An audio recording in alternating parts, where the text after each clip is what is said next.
नाम के history teacher को देखते हैं जो कि गलती से किसी दूसरी क्लास में पहुंच जाता है। वहाँ पर पहले से ही एक पटाखा जर्मन टीचर पढ़ा रही थी। अब मार्क उसे भी एक स्टूडेंट समझ लेता है और उसे कहता है कि चुपचाप वहाँ पर जाकर बैठ जा। हम देखते हैं कि मार्क को नेपोलियन इतना ज्यादा पसंद था कि वो सब कुछ छोड़कर स्टूडेंट्स को नेपोलियन के बारे में ही पढ़ाने लग जाता है। फिर कुछ देर तक उसकी बकवास सहने के बाद वो जर्मन टीचर खड़ी होती है और उसे कहती है कि तू क्या नेपोलियन का कोई भाई है। जिसके बाद वो उसे वहाँ से जाने के लिए कहती है और कहती है कि इस क्लास की टीचर मैं हूँ। अभी सुनकर मार्क काफी शर्मिंदा होता है और उससे माफी मांगता हुआ क्लास से बाहर चला जाता है। इसके बाद लंच हो जाता है और मार्क अभी भी उस जर्मन टीचर को ही देख रहा था। दरअसल अब उसे वो टीचर पसंद आ गई थी। फिर लंच के बाद होती है स्पोर्ट्स क्लास, जहाँ पर उनका टीचर रॉबर्ट बच्चों को पेड़ पर चढ़ने के लिए कहता है कि अगर तुम इस पर चढ़ाई करना सीख गए तो आगे जाकर तुम अपनी मंजिल को आसानी से हासिल कर सकते हो। लेकिन जब इस दौरान काफी सारे बच्चे पेड़ से गिरकर अपने हाथ पैर तुड़वा लेते हैं तो रॉबर्ट उनको कहता है कि अगर तुम्हें कुछ हासिल करना है तो तुम्हें अपने आप की कुर्बानी देनी ही होगी। इसके बाद बारी आती है सबकी फेवरेट टीचर मारिया की, जो कि इतनी ज्यादा खूबसूरत थी कि क्लास के सभी बच्चे उसे ही देखते रहते थे और जब वो पलटती थी तो उसको देखकर बच्चे नीचे गिर जाते थे। इसी दौरान जॉन फिर से क्लास में लेट आता है और अपनी नई टीचर को देखकर सोचता है कि भाई ये कितनी खूबसूरत है। लेकिन फिर अगली क्लास होती है फिलोसफी की। तभी विल नाम का एक टीचर वहाँ पर आता है और अपना कोट उतारकर एक बच्चे के सिर पर डाल देता है और उसे कहता है कि आज से तुम एक कोट हैंगर हो। जिसके बाद वो फालतू की बिना सिर पैर वाली बातें करके वहाँ से चला जाता है। फिर शुरू होती है केमिस्ट्री की क्लास, जहाँ पर इनका ये टीचर जिसका नाम आइंस्टाइन था वो खुद को आइंस्टाइन का बाप समझता था।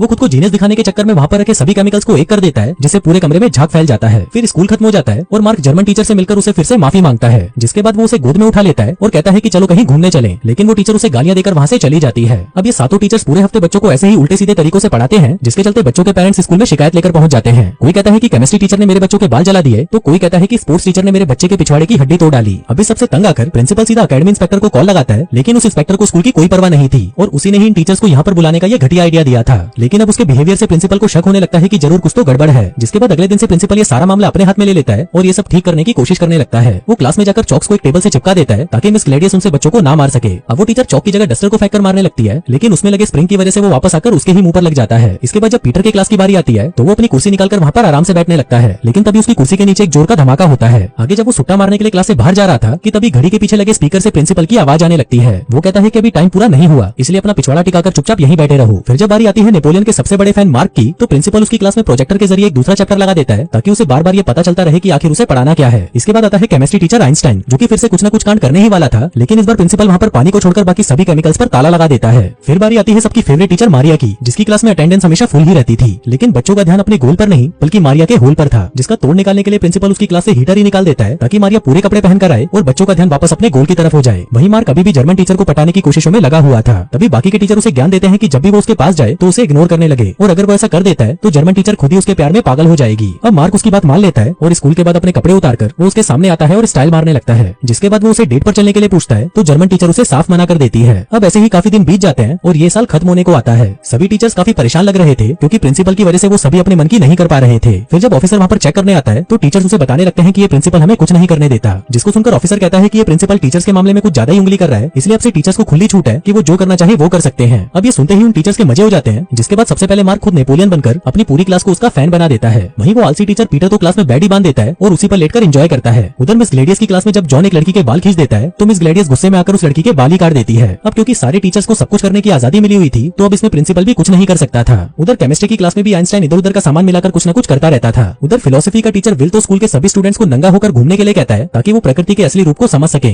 अब धीरे धीरे इन टीचर्स के बारे में आसपास के दूसरे स्टूडेंट्स को भी पता चल गया था। फिर जब उन्होंने देखा कि यहाँ पर एक खूबसूरत मैडम है, बम बनाने वाला एक टीचर है, वो लड़कियों को नंगा घुमाने वाला एक फिलोसफी टीचर है, तो ये सब सुनकर वो बाकी के स्टूडेंट्स भी छुप छुप कर उनके स्कूल में आने लगे। अब धीरे धीरे वहाँ पर इतने बच्चे आने लगे कि क्लास में खड़े होने तक की भी जगह नहीं थी। वहीं बच्चों के भी मजे थे क्योंकि उन्हें वहाँ पर पढ़ाई को छोड़कर बाकी सब कुछ करने को मिल रहा था। इसी के साथ वो गधे टीचर्स भी फेमस होते जा रहे थे, लेकिन वहीं मार्क अभी भी उस जर्मन टीचर के पीछे कुत्ते की तरह पड़ा हुआ था। एक बार तो वो घोड़े पर राजकुमार बनकर उसे प्रपोज करने भी पहुंच गया, लेकिन उसका ये प्लान उल्टा पड़ गया क्योंकि वो घोड़ा अपने ऊपर गधे को बैठा देखकर वहाँ से भाग जाता है। अब कुछ ही दिनों में एग्जाम्स भी शुरू होने वाले थे तो स्कूल में बाहर के बच्चों को आने से मना कर दिया जाता है। इसके बाद सभी बच्चों का एक मॉक टेस्ट लिया जाता है ताकि उनकी तैयारी के बारे में पता चल सके, लेकिन फिर जब रिजल्ट आता है तो इस बार भी सारे के सारे बच्चे फेल हो जाते हैं। अब इन टीचर्स को समझ नहीं आ रहा था कि इतनी अच्छी पढ़ाई के बाद भी ये बच्चे फेल कैसे हो गए। तभी प्रिंसिपल गुस्से में एकेडमी इंस्पेक्टर पर ही बरस पड़ता है और उसे कहता है कि तुम्हारे इस घटिया आइडिया के चलते हमारी हालत और भी बुरी हो गई। लेकिन तभी वो इंस्पेक्टर कहता है कि मैं तो कभी चाहता ही नहीं था कि स्कूल के बच्चे पास भी हों, क्योंकि वो प्रिंसिपल को निकालकर खुद प्रिंसिपल बनने की प्लानिंग कर रहा था। उसे पहले ही पता था कि ये टीचर यहाँ पर कुछ पढ़ाने नहीं वाले, इसीलिए ही तो इसने उनको काम पर रखा था। इसी दौरान हम देखते हैं कि मार्क इनकी सारी बातें छुपकर सुन लेता है और भागकर बाकी के टीचर्स को सब कुछ सच बता देता है। फिर जब उनको पता चलता है कि वो फ्रांस के सबसे घटिया टीचर माने जाते हैं तो वो फैसला करते हैं कि अब से वो सब कुछ ठीक कर देंगे। फिर मार्क टेस्ट पेपर चुराने का प्लान बनाता है ताकि सभी बच्चे चीटिंग करके पास हो जाएं, क्योंकि इतने से वक्त में वो उन्हें नहीं पढ़ा सकते थे। जिसके बाद सभी मिलकर इस मास्टर प्लान की तैयारी करने लगते हैं। फिर एक दिन सारे टीचर मिनिस्टर के ऑफिस के बाहर हो रहे दंगों में जाकर शामिल हो जाते हैं और फिर जब पुलिस उन्हें दबोचने आती है तो मिस ग्लेडियस वही जमीन पर लेट जाती है, जिससे किसी का भी उस पर ध्यान नहीं जाता। फिर मिस ग्लेडियस और पीटर ऑफिस के बाहर पहरा देते हैं और उसके बाकी के साथी चुपके से ऑफिस के अंदर घुस जाते हैं। वहीं मारिया अपनी सुंदरता से गार्ड को फंसा फंसा लेती है, जिस बीच बाकी के टीचर्स चुपके से उस कमरे में पहुंच जाते हैं जहाँ पर होने वाले एग्जाम के पेपर्स पड़े हुए थे।